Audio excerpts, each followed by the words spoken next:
Ahora iniciamos con la tercera parte de intoxicaciones. En esta parte vamos a repasar la intoxicación por inhibidores de colinesterasa, por glifosato, por mercurio elemental, por plomo, por fluoroacetato y por salicilatos. Recuerden que los pesticidas son todo agente de naturaleza química, física o biológica que se utilice para la prevención y represión o control de insectos, ácaros, agentes patógenos, nematodos, malezas, roedores u otros organismos nocivos a los animales o a las plantas, a la salud o a la fauna benéfica. Esta es la clasificación de los diferentes pesticidas en insecticidas, fungicidas, herbicidas y rodenticidas, pero los que vamos a tratar que inhiben las colinesterasas son los organofosforados y los carbamatos. Organofosforados como el paratión, el metrifonato, el clorpirifos, el metamidofos, el diacinón, malatión y el demitoato. Y carbamatos como el metomilo, el carbofurán y el aldicarb, que es el mismo campeón.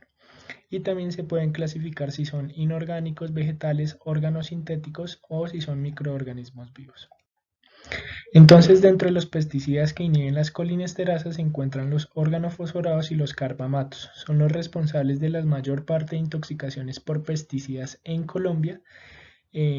Las intoxicaciones se dan ya sea por índole suicida, por accidentes o por exposición laboral. Se absorben por vía dérmica, mucosa, las vías respiratorias y las vías digestivas. Tienen metabolismo hepático, se excretan por vía urinaria y la eliminación va desde 3 hasta 2 días. Y los ejemplos son los que evidencian en las imágenes.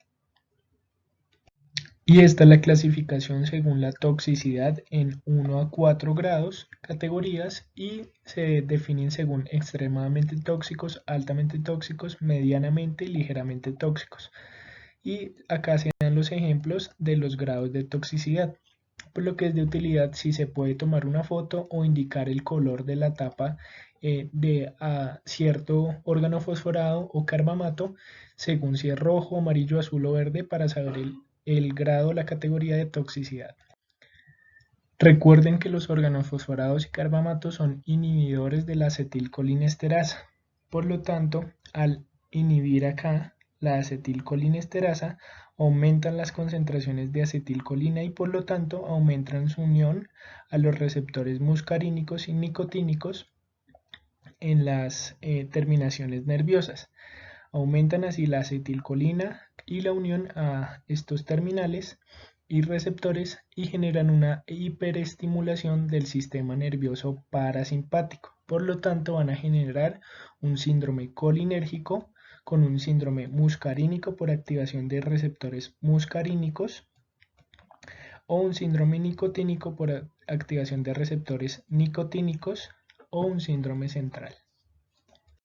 De nuevo, los organofosforados y los carbamatos generan inhibición de la acetilcolinesterasa, esta enzima, y por lo tanto aumentan las concentraciones de acetilcolina y la sobreactivación de los receptores posinápticos, muscarínicos y nicotínicos, y por lo tanto una hiperestimulación del sistema nervioso parasimpático. Por lo tanto, el síndrome será colinérgico. Recuerden que las dosis tóxicas son de 10 miligramos o 0.16 miligramos por kilo en caso de intoxicación por paratión y de 60 gramos o 1 gramo por kilo de malatión.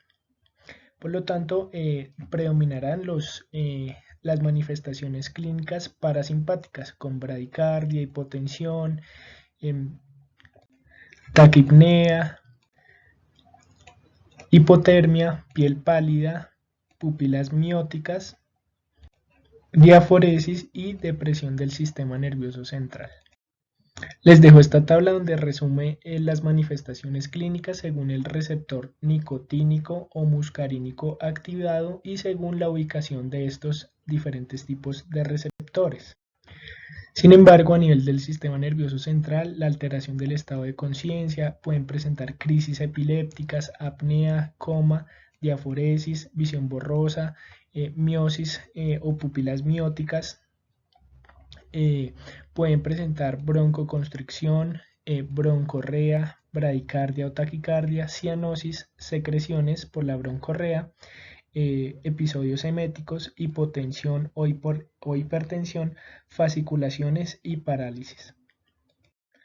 Se deben solicitar niveles de colinesterasas séricas y eritrocitarias, y estas se encontrarán pues disminuidas. Puede haber también leucocitosis con neutrofilia, reactantes de fase aguda aumentados, hiponatremia, hipomagnesemia e hipocalemia, acidosis metabólica, puede haber lesión renal aguda prerrenal, hepatopatía hipóxico-isquémica, hiperglicemia. El 40% de los pacientes pueden aumentar la amilasa sérica y menos del 2% pueden tener pancreatitis aguda. Puede haber rhabdomiólisis cuando la CPK se encuentra aumentada. En estos casos se debe manejar con líquidos para garantizar un gasto urinario por encima de 3 cc/hora o de 3 cc/hora. Electrocardiograma de 12 derivaciones para medir el QT corregido. Si este se encuentra por encima de 500 milisegundos, hay riesgo de taquicardia ventricular polimorfa, es decir, torsión de puntas.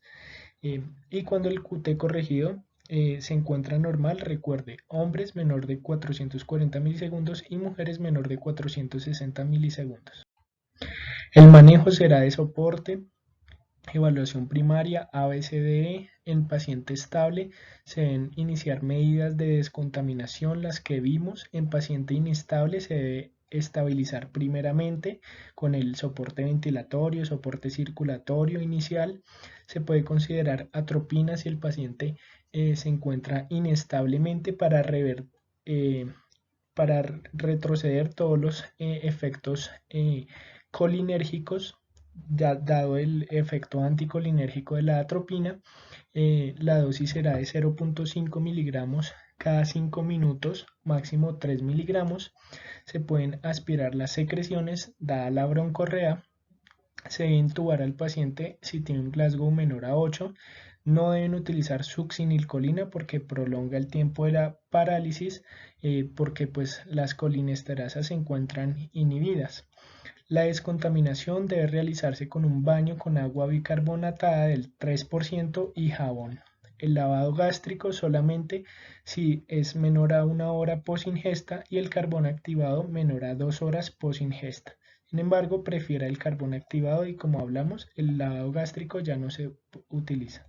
La atropina, como dije, puede ser inicial de 0.5 miligramos o de una vez 2 miligramos endovenoso en adultos y 0.05 miligramos por kilo en niños. Compite con la acetilcolina por el receptor muscarínico, es decir, un efecto anticolinérgico, y puede repetirse cada 5 minutos hasta lograr la llamada atropinización, es decir, que los pacientes tengan una frecuencia cardíaca por encima de 60 latidos por minuto, una presión arterial sistólica por encima de 80 milímetros de mercurio, que los pacientes no tengan broncorrea y que no tengan roncus a nivel respiratorio. Otra manera es la llamada oximas, que es pralidoxima. Es un reactivador de las colinesterasas. No sirve en la intoxicación por carbamatos, por lo que esta es irreversible, y tiene evidencia insuficiente en la intoxicación por organofosforados. La dosis sería 30 miligramos por kilo en 30 minutos, seguido de una infusión de 8 a 10 miligramos kilo hora por 12 horas seguidas, después de la última dosis de atropina requerida. Si el paciente tiene agitación o crisis epiléptica, el manejo será con benzodiazepinas. Si el paciente tiene torsión de puntas, el manejo será con sulfato de magnesio, 2 a 4 gramos disueltos en 100 cc de solución salina, y para pasar en 1 hora, y en los niños de 50 miligramos por kilo. Si persisten las movilizaciones de las secreciones, se puede nebulizar con bromuro y hipratropia, recuerde su efecto y su acción anticolinérgica, a dosis de 0.5 miligramos cada 6 horas. En los niños se puede administrar 2 puff con los inhaladores de dosis medida cada 20 minutos por 1 hora, luego cada 4 a 6 horas. Evitar el salbutamol en la fase aguda, y el dolor tipo cólico se puede manejar con bromuro de iosina, dado su efecto anticolinérgico. Los líquidos endovenosos, un cristaloide como lactato de Ringer o solución salina a dosis de 30 cc por kilo en la primera hora, infusión de mantenimiento de 500 cc de solución salina isotónica más 5 cc de catrol para pasar en 24 horas. No administrar ranitidina, corticoides, betabloqueadores, ya que inhiben también las colinesterasas. Tenga muy presente esto. Si el paciente tiene QT corregido prolongado, debe evitar otros fármacos que prolonguen el QT, como los macrólidos, la clindamicina, la metoclopramida, el haloperidol y la difenidramina. Debe realizar monitoreo cardíaco continuo y electrocardiograma cada 6 horas en las primeras 24 horas. Les dejo de nuevo acá esta tabla donde se evidencian los antídotos colinérgicos, es decir, los anticolinérgicos y las dosis utilizadas. Ahora, intoxicación por glifosato. Recuerde, el glifosato es un pesticida clasificado como un herbicida. Ingresó al mercado en 1974, en Colombia se conoce como Roundup, Panzer, Rocket, Ranger, Faena y Coloso, y se utiliza para la dispersión aérea de cultivos ilícitos. Tiene absorción gastrointestinal hasta el 30%, pero también dérmica, inhalada y conjuntival menor al 5%. Es metabolizado a metabolitos inactivos por bacterias gastrointestinales y tiene excreción renal. En las plantas inhibe esta enzima, la 5-enoil-piruil chiquimato 3-fosfato sintasa, que está implicada en la síntesis de aminoácidos aromáticos como la fenilalanina, la tirosina y el triptófano. A altas concentraciones desacopla la fosforilación oxidativa y la toxicidad depende más de los surfactantes acompañantes que del propio glifosato. Genera irritación ocular, la ingestión produce toxicidad gastrointestinal y pulmonar. También se puede evidenciar esofagitis, hemorragias e hipotensión y en casos raros rabdomiólisis. El manejo de soporte igualmente, evaluación primaria, ABCDE, medidas de descontaminación dérmica, ocular y gastrointestinal, como vimos en la primera parte. Si el paciente tiene inestabilidad hemodinámica y hipotensión, con la evaluación primaria, administrar líquidos, 30 cc por kilo bolo endovenoso. Si persiste, iniciar vasopresores, garantizar una diuresis de 1 a 2 cc por kilo hora. No existe antídoto para el glifosato, y si el paciente tiene broncoaspiración y edema pulmonar, se puede manejar con beta-2 agonistas y para el manejo del edema, diuréticos. La intoxicación ahora por mercurio metálico, es decir, el mercurio elemental. El mercurio elemental es un metal líquido a temperatura ambiente y emite vapores inodoros. La exposición es principalmente ocupacional en las minerías de oro y de plata, en las compraventas de oro también, en la odontología como las amalgamas dentales que contienen mercurio, en la industria cloroalcalina con la producción de soda cáustica, también en los termómetros, en los barómetros y en los tensiómetros se encuentra mercurio elemental. Pero también se puede generar intoxicación por mercurio orgánico, el llamado metilmercurio, y el mercurio inorgánico por las sales de mercurio. La intoxicación será por vía inhalada o por vía gastrointestinal del mercurio elemental.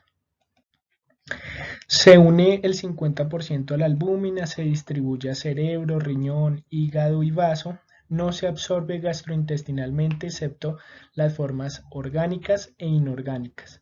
La vida media es de 60 días y en cerebro, vean que la vida media es más de un año.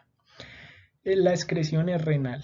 La reacción se da con grupos sulfidrilo, inhibe enzimáticamente y altera las membranas celulares, y los vapores tienen un efecto irritante. Las manifestaciones clínicas de intoxicación aguda por vapores, por inhalación de vapores, será la irritación nasal, la neumonitis química y el edema pulmonar no cardiogénico. La intoxicación crónica por inhalación de vapores se llama el eretismo, que son las alteraciones neuropsiquiátricas dadas por somnolencia, insomnio, retraimiento, timidez excesiva, letargo, depresión, irritabilidad, disminución de la libido y pérdida de la memoria. También se puede evidenciar temblor fino de origen cerebeloso intencional con ataxia, adiadocoquinesia y marcha cerebelosa.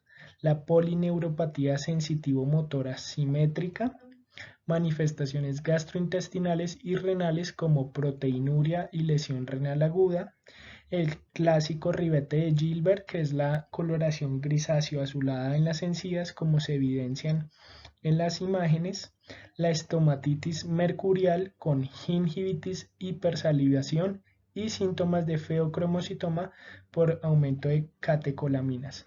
Es decir, un paciente con un historial de exposición ocupacional crónica, que presente alteraciones neuropsiquiátricas, que presente alteraciones cerebelosas por ataxia, adiadocoquinesia, marcha cerebelosa, polineuropatía, que tenga proteinuria o lesión renal aguda, que tenga el ribete de Gilbert o que tenga estomatitis mercurial, pues se debe realizar la sospecha de intoxicación por mercurio.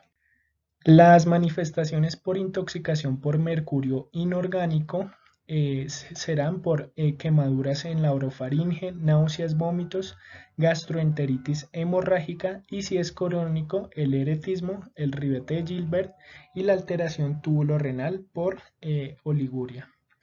La intoxicación por mercurio orgánico, el metilmercurio, será sintomatología gastrointestinal, temblores, dificultad respiratoria y si es crónica, la neurotoxicidad retardada, parestesias, ataxia, disartria y alteraciones visuales o auditivas. El diagnóstico se hace con la historia clínica y el antecedente ocupacional. Se pueden medir los niveles de mercurio en orina en 24 horas. Si estos son mayores a 35 microgramos por litro, indicará intoxicación. El mercurio en orina ocasional mayor a 35 microgramos por gramo de creatinina. Y el mercurio en sangre se diagnosticará cuando este sea mayor a 15 microgramos por litro. Recuerden que en cabello también, pero pues se prefiere la exposición en orina. El manejo será eliminar la fuente de exposición, sea aguda o crónica, la inhalación por vapores, el manejo con la evaluación primaria, la observación para vigilar el riesgo de neumonitis química. Si lo presenta, el manejo será con administración de oxígeno suplementario. Si el paciente tiene edema agudo de pulmón, el manejo será con ventilación con presión positiva, sea no invasiva con CPAP o BiPAP o invasiva con intubación orotraqueal. Si el paciente tuvo una ingestión por mercurio metálico, igualmente, evaluación primaria, no hacer lavado gástrico ni carbón activado porque dijimos que no es útil en la intoxicación por metales, ya que no se absorbe por vía oral. La alternativa en este caso es administrar polietil en glicol y se debe hacer seguimiento con radiografía abdominal para verificar la eliminación del mercurio. Si el paciente tuvo inyección de mercurio metálico, se deben realizar estudios de imágenes para definir la extensión y el destino del mercurio metálico inyectado. No se deben utilizar imanes porque es un metal carente de magnetismo y la remoción será quirúrgica del mercurio metálico. Se puede considerar la terapia quelante según la clínica del paciente y según los niveles de mercurio en orina. La intoxicación crónica por mercurio metálico. El manejo será la quelación para aumentar la excreción urinaria del mercurio. En Colombia está disponible el DMPS, que es el Dimaval, y la penicilamina, que es el cuprimine. Son quelantes de mercurio y otros metales pesados. El Dimaval se administrará 200 miligramos vía oral cada 12 horas por 10 días y es el esquema recomendado por la OMS. Y la penicilamina a dosis de 250 miligramos vía oral cada 6 horas por 10 días y es el que se encuentra más disponible en Colombia. Pero también hay otros como el Suximer, el DMCA y el de Dimercaprol, pero pues por ejemplo el Suximer no está disponible en muchos sitios. Acá se encuentran las dosis y los días de administración, y el Dimercaprol, acá están las dosis, pero este es el que más RAMs y reacciones adversas tiene. Este es un tip ante qué hacer ante un derrame de mercurio en el hogar. Primero, abra las puertas y las ventanas. Segundo, limpie con guantes de látex o guantes de nitrilo. Se debe recoger en bolsas plásticas. La luz de la linterna hace brillar las gotas de mercurio, téngalo en cuenta. Y la opción es espolvorear azufre en polvo que se vende en las ferreterías. También se puede ventilar el sitio por 24 horas seguidas. Ahora vamos con la intoxicación por plomo. Esta es la guía de la OMS para la intoxicación por plomo en los niños. Recuerde que el plomo es un metal pesado. Los niños son los más susceptibles a la exposición e intoxicación por plomo. El plomo afecta al feto. En la exposición laboral puede llevar el plomo en polvo en la piel, la ropa y exponerse a la familia. Se distribuye en sangre, en los tejidos blandos y en los huesos. Y la afectación del sistema nervioso central es importante en los niños, y se puede hacer el diagnóstico con la medición de los niveles de plomo en sangre, es decir, la plombemia. Los niños deben tener concentraciones menores de 5 microgramos por litro y adultos menores de 38 microgramos por litro. Se debe iniciar inmediatamente la quelación cuando hayan niveles mayores de 45 microgramos por litro. Estas son las rutas de exposición del plomo. Vean que puede ser por vía inhalada, por vía absorción de agua contaminada, por ingestión de comida contaminada. Y estas gráficas nos muestran también las vías de exposición a los niños, como son las pinturas a nivel al interior de la casa, las pinturas en el exterior de las casas, algunos aceites exteriores, algunas comidas, manipulación de objetos y los juguetes con los que juegan los niños. Y esta otra gráfica nos muestra las vías por las cuales el plomo puede inactivar algunas enzimas y generar alteración de la integridad de la membrana celular. También inhibe la síntesis de la vitamina D y genera alteración de la transcripción del DNA. Estos son los efectos en los niños de la intoxicación por plomo. Acá pueden ver según los niveles séricos de plomo en sangre y las alteraciones tanto con efectos agudos como la toxicidad gastrointestinal, con calambres abdominales, diarrea, heces negras, vómitos y anorexia. La hepatotoxicidad con concentraciones extremadamente graves, y los efectos clínicos crónicos con la toxicidad gastrointestinal crónica, pero también los efectos neurotóxicos y la alteración del desarrollo de los niños, la hepatotoxicidad y demás. Y estos son los efectos en los adultos. Igualmente, alteraciones y toxicidad gastrointestinal puede generar cardiotoxicidad y neurotoxicidad. Y les dejo esta tabla que evidencia la presentación clínica de intoxicación por plomo, síntomas gastrointestinales, del sistema nervioso central, musculoesqueléticos y algunos efectos crónicos. Y al examen físico se pueden encontrar estos hallazgos clínicos.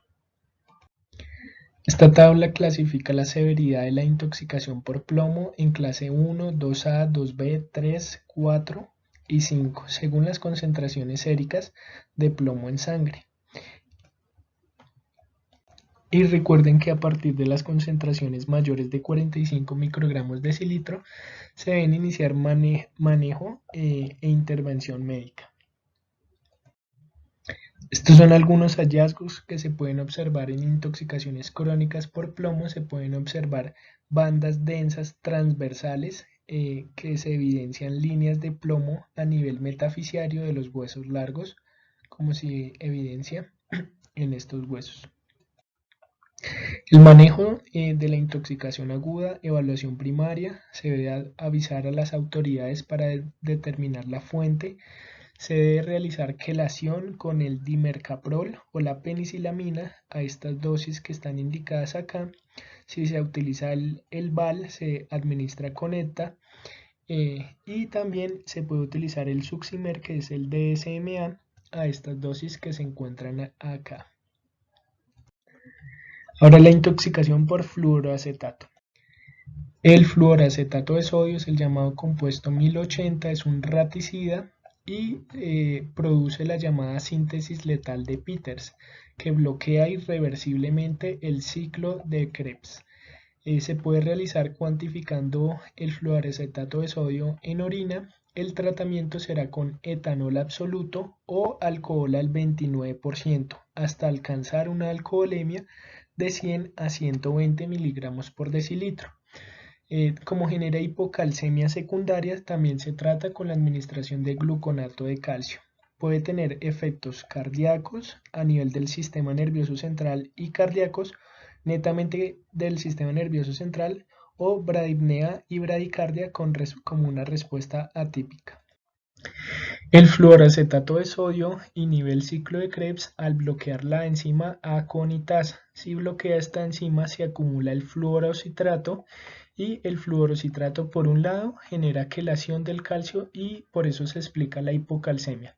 Pero por otro lado, la acumulación de citrato y de fluorocitrato genera acidosis láctica al no haber síntesis de ATP, genera depresión de glutamina, acumulación de amonio, una ketosis, una cetosis intensa y por lo tanto acidosis metabólica láctica. El manejo será inicialmente con la evaluación primaria, el carbón activado si hubo ingestión menor a 1 hora, y se puede administrar dos opciones de etanol. El etanol absoluto al 10% con una carga endovenosa de 8 cc por kilo y mantener una infusión a 0.8 cc kilo hora. La otra opción es etanol al 29%, que se administra por sonda nasogástrica con un bolo de 3 cc por kilo seguido de 0.3 cc kilo hora, para obtener una alcoholemia deseada entre 100 a 120 miligramos decilitro, para estimular así la producción de ácido acético que restaura el ciclo de Krebs. Y si el paciente tiene hipocalcemia, pues se administra gluconato de calcio de 0.1 a 0.2 cc por kilo. Ahora la intoxicación por salicilatos. Recuerde que los salicilatos, como el ácido acetil salicílico, que es la aspirina, el ASA, o el subsalicilato de bismuto, genera manifestaciones clínicas como tinnitus, vértigo, náusea, vómitos e hipernea. La intoxicación aguda severa se da por niveles plasmáticos de los salicilatos mayores a 50 a 70 miligramos por decilitro. En estos casos los pacientes presentan fiebre, diaforesis, adinamia, alucinaciones, crisis, edema cerebral, edema pulmonar, colapso cardiovascular y coma. El ácido acetil salicílico y los salicilatos, al haber ingresado por vía gastrointestinal, es hidrolizado por la mucosa intestinal, por los eritrocitos y a nivel hepático, se une a las proteínas plasmáticas y se transporta a nivel hepático, donde es metabolizado y conjugado por ácido salicil glucuronio. Es excretado después al ser transportado por vía renal en la nefrona y se excreta en el túbulo proximal al competir con el ácido úrico. Este sistema pues obviamente es saturable y por lo tanto el ácido salicílico se filtra en el glomérulo e inhibe la absorción del ácido úrico. La intoxicación por salicilatos, por un lado, genera un desacople de la respiración mitocondrial con disminución de la producción de ATP, pero también disminuyen el ciclo de Krebs al inhibir la acetil-CoA, las enzimas cetoglutarato deshidrogenasa y ácido succínico deshidrogenasa. Disminuyen la gluconeogénesis, aumentan hipoglicemia y al aumentar el metabolismo anaeróbico generan aumento del lactato sérico. Y por la acidosis metabólica con anion gap normal generan estimulación a nivel del sistema nervioso, aumentan la ventilación como respuesta compensatoria y generan una alcalosis respiratoria. Entonces, de nuevo, la intoxicación por salicilatos como la aspirina genera un desacople del ciclo de Krebs, genera un metabolismo anaerobio con producción de lactato sérico y bloquea la cadena respiratoria de electrones al impedir que los hidrogeniones crucen la barrera para generación de la síntesis de ATP. Esto también produce un aumento del calor intracelular con depresión de agua libre y la consecuente hipernatremia dilucional. Y también pues generan la depresión de volumen, deshidratación, pero por otro lado a nivel de la nefrona impiden la reabsorción de potasio con el sodio en las células principales a nivel de la nefrona, por lo tanto aumentan la excreción de potasio y por lo tanto generan acidosis metabólica con anion gap normal y también hipocalemia. Sin embargo, se debe realizar el diagnóstico diferencial de la intoxicación por salicilatos en pacientes con encefalopatía como trastornos neurocognitivos, delirium, encefalitis virales o asterixis no explicadas, enfermedades cardiopulmonares como infarto agudo de miocardio, neumonías, intoxicación alcohólica que genere pues cetoacidosis alcohólica o la cetoacidosis diabética, pacientes con sepsis también. El manejo será de soporte, evaluación primaria con el manejo de la vía aérea, el soporte hemodinámico, se debe administrar carbón activado y lavado gástrico si el paciente no responde al carbón activado. Se deben administrar cristaloides a dosis de 10 a 20 cc kilo hora hasta garantizar un gasto urinario mayor de 1 a 1.5 cc kilo hora. Se prefiere el lactato de Ringer porque la solución salina pues, puede contribuir a la acidosis metabólica. Y en este caso es útil la alcalinización de la orina con la trampa iónica, es decir, alcalinizar la orina para que los salicilatos, al ser ácidos débiles, pues se eliminen más por vía renal. De nuevo, como lo dijimos en la primera parte, un bolo de 1 a 2 miliequivalentes por kilo de bicarbonato y se continúa a 75 miliequivalentes diluidos en 425 cc de agua destilada y se continúa infusión a 2 a 3 cc kilo hora. Por cada 500 cc de la mezcla, recuerden adicional 5 a 10 miliequivalentes de catrol. Y se debe ajustar para mantener el pH urinario entre 7.5 a 8 y el pH sanguíneo menor de 7.55. Estos son los criterios para realizar hemodiálisis, pacientes con signos y síntomas severos, alteraciones hidroelectrolíticas severas, paciente con edema cerebral, paciente con síndrome de dificultad respiratoria aguda, paciente con lesión renal aguda o niveles de ácido salicílico mayores de 90 miligramos decilitro o mayores de 90 cuando hay alteración de la función renal. Y esta es la gráfica que nos muestra cómo al alcalinizar la orina, es decir, al poner el túbulo proximal o los túbulos de las nefronas más alcalino, es decir, de 5,4, 7,4 y 8,4, vean cómo a un pH alcalino de 8,4 ya el ácido salicílico ingresa de los capilares a los túbulos y por lo tanto se excreta por vía renal.